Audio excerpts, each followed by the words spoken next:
দিল্লির আকাশে বড্ড বেশি ধোঁয়াশা, তীব্র বায়ু দূষণে ঘরের বাইরে যাওয়া দুষ্কর, দম বন্ধ হয়ে আসে মাঝে মধ্যেই। তাই বাসিন্দাদের ঘরের বাইরে না যাওয়ার পরামর্শ দেয় দিল্লি প্রশাসন। গণ অভ্যুত্থানে বাংলাদেশ ছেড়ে দিল্লিতে পালানো শেখ হাসিনার জন্য হয়তো সেটাই ভালো। ঘর থেকে বের না হওয়ার বিষয়ে একটা অজুহাত তো তিনি দাঁড় করাতে পারেন। দিল্লির আকাশের মতোই হাসিনার ভাগ্যের অবস্থাও গুমোট। তিনি 1.5 হাত সামনে কি আছে তাও দেখতে পান না। মিত্র ভারত তাকে দিল্লিতে আশ্রয় দিলেও মাথার উপর ঘুরছে নানা বিধিনিষেধ। বাইরে তার বের হওয়া হয়তো নিষিদ্ধই একরকম, সেই সাথে ফেসবুক লাইভেও মুখ দেখানোও মানা হয়তো। যে কারণে একসময় টিভি এয়ার টাইমের অর্ধেকটা দখলে রাখা হাসিনা ফেসবুকেও আসেন অডিও লাইভে। কণ্ঠ তার শোনা গেলেও নামটা থাকে গোপন।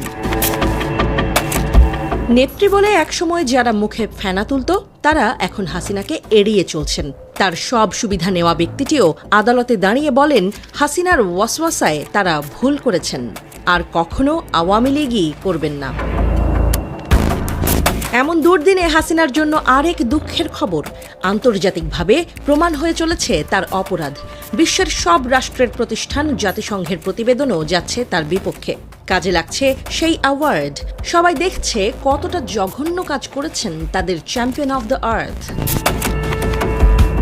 এবার গত বছরের জুলাই আগস্টে ছাত্র জনতার আন্দোলনকে দমন করার সময় মানবাধিকার লঙ্ঘন করেছে সাবেক প্রধানমন্ত্রী শেখ হাসিনার সরকার। জেনেভায় মানবাধিকার কাউন্সিলের বৈশ্বিক আপডেটের 58তম অধিবেশনে এই সংক্রান্ত প্রতিবেদনটি উপস্থাপন করেছেন জাতিসংঘের মানবাধিকার বিষয়ক high commissioner Volker Turk. Volker Turk জানান, গত বছরের সহিংসতার কারণে বাংলাদেশ কঠিন সময় পার করেছে। হাসিনা সরকার বিক্ষোভকারীদের নৃশংসভাবে দমন করেছে। এতে করে বাংলাদেশে গুরুতর মানবাধিকার লঙ্ঘনের ঘটনা ঘটেছে বলেও জানান তিনি। জাতিসংঘের এই কর্মকর্তা বলেন, বাংলাদেশ এখন নতুন ভবিষ্যতের পরিকল্পনা করছে এবং তাদের এই প্রতিবেদন এক্ষেত্রে বড় ভূমিকা রাখবে বলে আশা তার।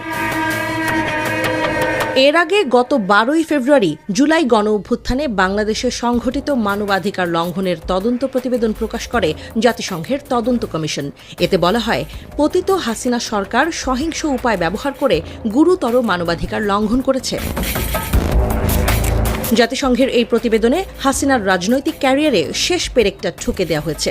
তার দেশে ফেরাও পড়েছে চির অনিশ্চয়তার মুখে। এবার হাসিনাকে তাই যেতে হবে হাসি না মুড়ে। হুমায়ুন আহমেদের সেই নাটকের সংলাপ এবার আপার মুখেও শোনা যেতে পারে, আমার সামনে হাসবা না, আমি হাসি পছন্দ করি না, হাসি বন্ধ।